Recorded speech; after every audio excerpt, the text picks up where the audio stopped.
Hi and welcome to part 15 in this series on this very popular turbocharged 1.6 petrol engine that's often found in the Peugeot 207, the 208, 308, the Citroen C4, the DS3, the DS4 and not forgetting the popular Mini Cooper.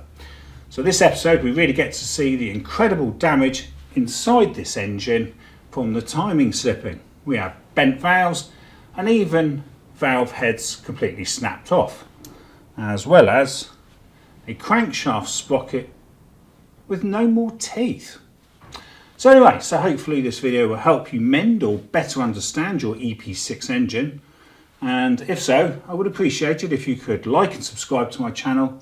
But for now, thank you for watching and have a good weekend. So we'll start by removing the remains of the timing chain. So we're going to use a female E10 Torx for this pulley here, and we'll take these three screws out. Now it's worth noting that my engine is completely seized solid because I think the pistons have hit the valves, so I don't need to use a crank holding tool to remove any of these fasteners. So that's those three screws out. So we'll just remove this pulley, or it might actually be called a harmonic balancer, because it's got a rubber central core. And normally when they have a rubber core, I think it's a harmonic balancer. Then we can go on to an 18mm socket for this big crank bolt. So like I say, normally you'd have to hold this crank while you remove that. Not in this case. And then we can remove this part. Now you'll notice that it's got no keyway. So it is literally just a friction fit. If that bolt was to come undone, the timing will slip. Now let's take out the timing chain guide. So these two lower ones are a Torx 45. So we'll just pop those out. Like so. And then we've got one further up, that's a Torx 50. There we go. So now the guide should be free to come out. So if we just lift this up, this should all be in one piece. And as you can see, we've got two pieces, because ours has smashed itself to pieces for some reason. We've even got a little bit back down there at the bottom by the crank sprocket.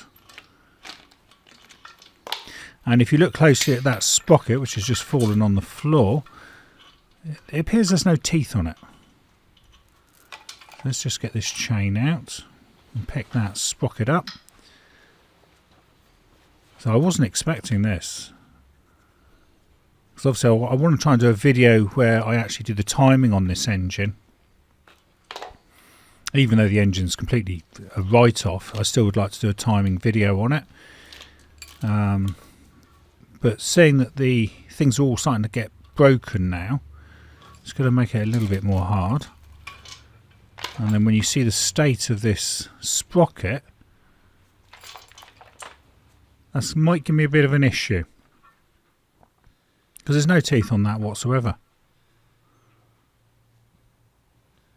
So bearing in mind, this engine when I had it has only actually been really at tick over. It's never been revved or anything.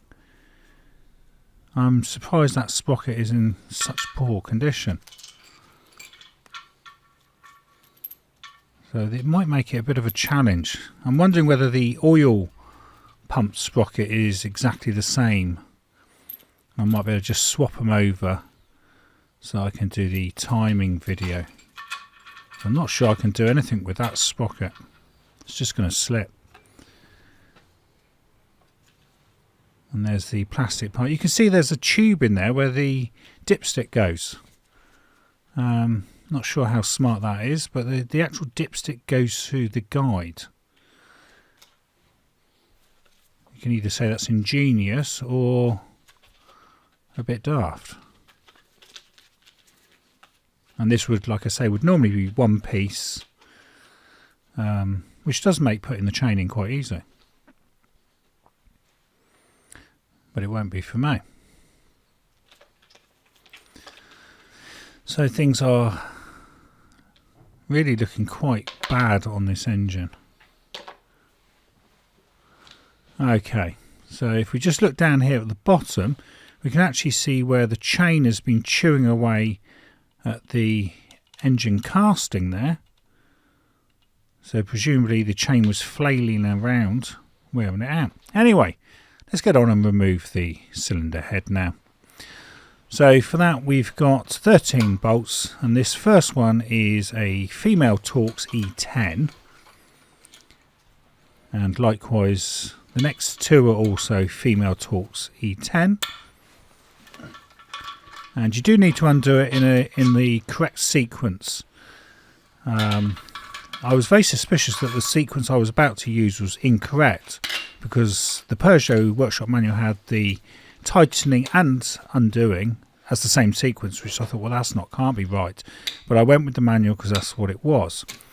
So there's a picture there to use that as a proper reference. So what I've done here is actually incorrect. So it's a female Torx E12 for these 10 main bolts. Because normally, as you undo it, you're actually going in a circular pattern, almost like a spiral. So you start from the outside, gradually working in to the centre, and then when you tighten the head, you start from the middle, and again you spiral out, tightening up the bolts. So I thought this didn't seem quite right, so they'd obviously made a typing error in the manual, and then later on I found in another part of that manual that they had it the way I thought it should have been. So, but unfortunately I'd made the video and done it in the incorrect sequence, which was a little bit annoying. But anyway, so we get these bolts out. I'm quite interested to see actually what's happened inside this engine, because, and here we go. Wow. So we've actually got a valve there sitting on one of the pistons, and we've actually got another valve that stabbed itself into the cylinder head. So that's two valves that have completely come off. Yeah, that one's punched itself into the cylinder head. Absolute mess. Complete carnage. Yeah, there's these engines,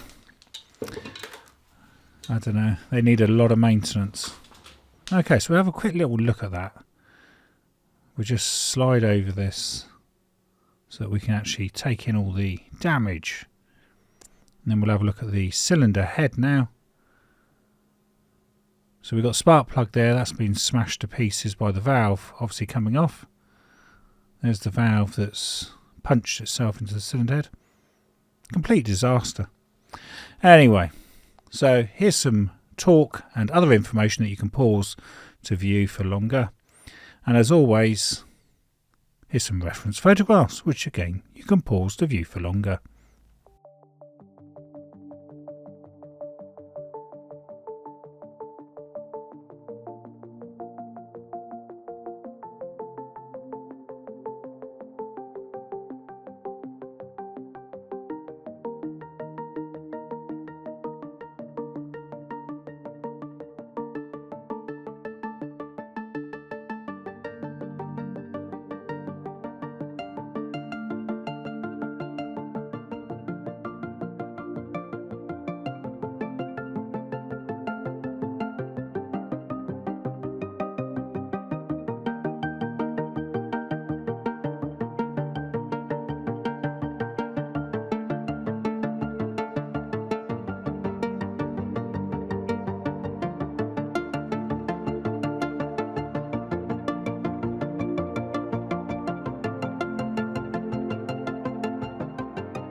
So you've been watching the removal of the cylinder head on a Peugeot EP6 or THP150, and thank you for watching, and please like and subscribe to help support this channel. The video was filmed and edited by me, Mark Savage, in February 2024, and I can also be found on Instagram, Facebook and X as Coats and Gators.